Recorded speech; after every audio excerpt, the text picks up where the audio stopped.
Portfolio ಹಂಚಿಕೆಯಲ್ಲಾಗಿರುವಂತಹ ಗೊಂದಲದ ಬಗ್ಗೆ ನಾವು ಮಾತನಾಡ್ತಾ ಇದ್ವಿ. ನಾಗರಾಜ್ ಯಾದವ್ ಅವರೇ, ರಾಜುಗೌಡರು ಮತ್ತು ದಿಲೀಪ್ ಕುಣಿಗಲ್ ಮಾತನಾಡಿದ್ರಲ್ಲಿ ಒಂದು ಪಾಯಿಂಟ್ ಅನ್ನು ನಾನು ಪಿಕ್ ಮಾಡ್ತಾ ಇದ್ದೀನಿ. ಅದು ಯಾವುದು ಅಂತಂದ್ರೆ ಹಿರಿತನಕ್ಕೆ ಬೆಲೆ ಸಿಕ್ಕಿಲ್ಲ ಅಂತ ಮುನಿಯಪ್ಪ ಅವರು ಮಾತನಾಡಿದ್ದು. AICC ತಾಯಿ ಸ್ಥಾನದಲ್ಲಿದೆ ಅಂದ್ರೆ ಅವರು ಮಲ್ಲಿಕಾರ್ಜುನ್ ಖರ್ಗೆ ಅವರನ್ನು ಉದ್ದೇಶಿಸಿ ಮಾತನಾಡಿದ್ರು ಅಂತ ಅನ್ಸುತ್ತೆ. ಅವರು ಪ್ರೆಸಿಡೆಂಟ್ ಆಗಿರೋದ್ರಿಂದ ಹೇಳ್ತಾ ಇದ್ದೀನಿ. ತಾಯಿ ಸ್ಥಾನದಲ್ಲಿದೆ, ಎಲ್ಲರನ್ನೂ ಒಂದೇ ರೀತಿಯಲ್ಲಿ ನೋಡಬೇಕಿತ್ತು, ಅದು ಆಗ್ಲಿಲ್ಲ ಅಂತ ನಿನ್ನೆ ಒಂದು ಸ್ಟೇಟ್ಮೆಂಟ್ ಕೊಟ್ಟರು.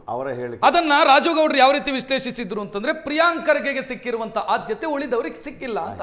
ಸೊ ಆ ನೋವಿದೆ ಕ್ಯಾಬಿನೆಟ್ ಅಲ್ಲಿ ಅಂತ ಸ್ಪಷ್ಟ. ನೋಡಿ, ಡಿಫರೆನ್ಸ್ ಒಪಿನಿಯನ್ ಇರಬಹುದು, ಆದರೆ ಆ ವಿಚಾರಗಳು ಬಂದಾಗ ಆ ಹೇಳಿಕೆ ನಾನು ನೋಡಿದ್ದೇನೆ.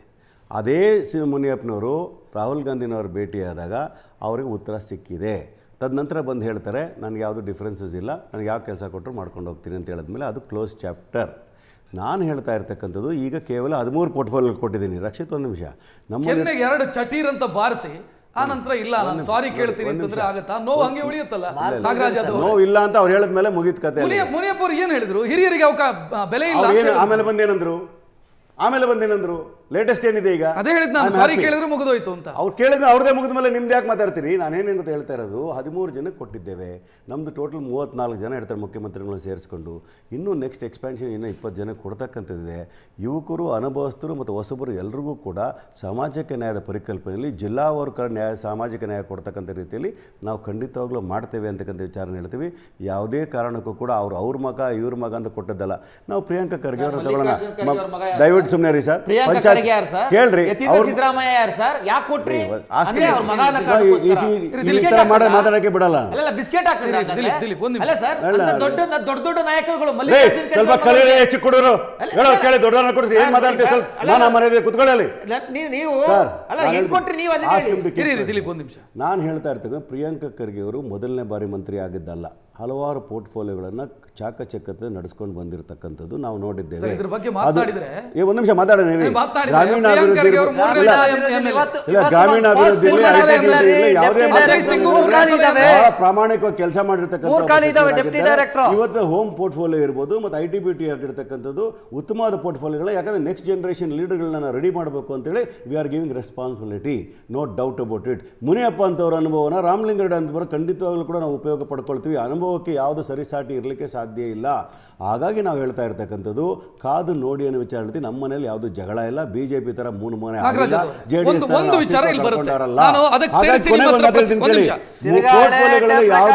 ಯಾವುದೇ ವಿಚಾರಧಾರೆಗಳು ಬಂದಾಗ ಕೂಡ ನಾವು ಸಾಮಾಜಿಕ ಪರಿಕಲ್ಪನೆ ಎಲ್ಲರಿಗೂ ಅವಕಾಶ ಕೊಡ್ತಕ್ಕಂಥ, ಯುವಕರಿಗೆ ಅವಕಾಶ. ಮೊದಲನೇ ಬಾರಿ ಗೆದ್ದಿದ್ದವ್ರ ವಿಚಾರದಲ್ಲಿ ಕೂಡ ಸರ್ಕಾರ ಏನ್ ಮಾಡ್ಬೇಕು ಯೋಚನೆ. ಇಲ್ಲಿ ಕೇಳಿಸ್ಕೊಳ್ಳಿ ದಯವಿಟ್ಟು.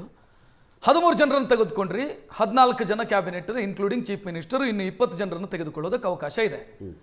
ಪ್ರಶ್ನೆ ಏನು ಬರುತ್ತೆ ಅಂತಂದ್ರೆ 13 ಜನರನ್ನ ತೆಗೆದುಕೊಂಡಾಗಲೇ ಇಷ್ಟೆಲ್ಲ ರಾದ್ದ ಅಂತ. ಇವತ್ತು ಚಾಮರಾಜಪೇಟೆಯ ಬ್ಲಾಕ್ ಕಾಂಗ್ರೆಸ್ ಇಂದ ಪ್ರೊಟೆಸ್ಟ್ಗಳಾಗ್ತಾ ಇದೆ, ಅಲ್ಲಲ್ಲಿ ಪ್ರತಿಭಟನೆಗಳಾಗ್ತಾ ಇದೆ.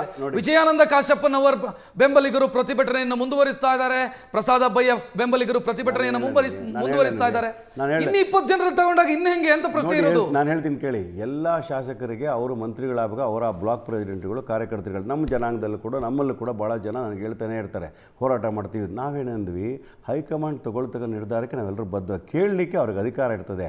ಅವರ ಅಭಿಮಾನಿಗಳಿಗೆ ನಿರ್ಧಾರಕ್ಕೆ ಬದ್ಧ ಅಂತ ರಿಸೈನ್ ಯಾಕೆ ಬಂತು, ಪ್ರೊಟೆಸ್ಟ್ ಯಾಕೆ ಆಯ್ತು, ಆಕ್ಷೇಪ ಕೇಳಿ ಯಾಕೆ ಬಂತು? ಆಮೇಲೆ ಏನಾಯ್ತು ರಾತ್ರಿ DK ಶಿವಕುಮಾರ್ ಭೇಟಿ ಆದ್ಮೇಲೆ ಅವರ ಅನಿಸಿಕೆಗಳಿಗೆ ಸ್ಪಂದಿಸ್ತಕ್ಕಂಥ ರೀತಿಯಲ್ಲಿ ಶಿವಕುಮಾರ್ ಸಾಹೇಬರು ಬಂದೆ ಅಂದ್ರು, ನನ್ನ ಕುಟುಂಬ ಇದ್ದಂಗೆ, ರಾಮಲಿಂಗಾರೆಡ್ಡಿ ನನ್ನ ಸಹೋದರರು ಇದ್ದಂಗೆ ನಾವು ಕೆಲಸ ಮಾಡ್ತೀವಿ, ನಮ್ಮಲ್ಲಿ ಡಿಫ್ರೆನ್ಸಸ್ ಇಲ್ಲ, ಮನೆ ವಿಚಾರ ಇದ್ರೆ ನಾವು ಮಾಡ್ಕೊಳ್ತೀವಿ ಅಂತ ಹೇಳಿದ್ವಿ. BJP ಥರ ಮನೆ ಒಡೆದೋಗಿರೋ ಮನೆ ಅಲ್ಲ ನಮ್ಮದು. BJP ಥರ ಡಿಸಿಡೆಂಟ್ಸ್ ಮಾಡಿ ಬಂದಲ್ಲ.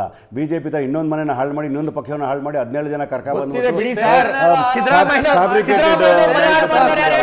ಜಾತ್ಯತೀತ ಜನತಾದಳದ 7 ಜನ ಶಾಸಕರನ್ನ ಕ್ರಾಸ್ ಜಾತ್ಯತೀತ ಜನತಾದಳದ 7 ಜನ ಶಾಸಕರನ್ನ ಕ್ರಾಸ್ ವೋಟಿಂಗ್ ಮಾಡಿ ಪಕ್ಷಕ್ಕೆ ಕರೆಸಿಕೊಂಡು ಅವರು ಇದೇ ಸಿದ್ದರಾಮಯ್ಯ ಅವರು. ನೀವು ಯಾರಿಗೆ ಹೇಳ್ತಾ ಇದ್ದೀರಿ? ಯಾರಿಗೆ ಹೇಳ್ತಾ ಇದ್ದೀರಿ? ನೈತಿಕತೆಯ ಪಾಠ ಯಾರಿಗೆ ಹೇಳ್ತಾ ಇದ್ದೀರಿ? ಜಮೀರ್ ಹೆಂಗ್ ಬಂದ್ರು ಚಲವರಾಯ ಸ್ವಾಮಿ ಹೆಂಗ್ ಬಂದ್ರು ಪಾರ್ಟಿಗೆ? 13 ಹೆಂಗ್ ಬಂದ್ರು? ಜಮೀರ್ ಹೆಂಗ್ ಬಂದ್ರು? 13ರಿಂದ 18ವರೆಗೂ ಕೂಡ ನಮ್ಮ ಸರ್ಕಾರಕ್ಕೆ ಉತ್ತಮವಾದಂತ ಬೆಂಬಲ ಇತ್ತು, ನಂಬರ್ಸ್ ಇತ್ತು. ನಮ್ಗೇನು JDS ಬಂದು ಸರ್ಕಾರ ರಚನೆ ಮಾಡೋ ಅವಶ್ಯಕತೆ ಇರಲಿಲ್ಲ. ಬಟ್ ಮುರಿದವರು ನೀವೇ ತಾನೆ.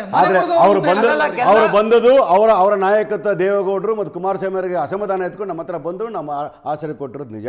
ಆದರೆ ಸರ್ಕಾರ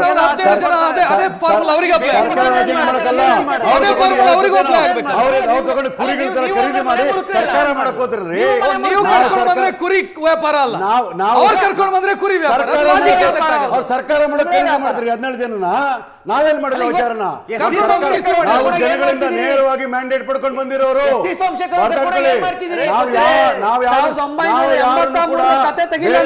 ಒಂದು ನಂಬರ್ನ ಗೇಮ್ ಮಾಡ್ಕೊಳ್ಳಿಕ್ಕೆ ಯೋಚನೆ ಮಾಡಲಿಲ್ಲ.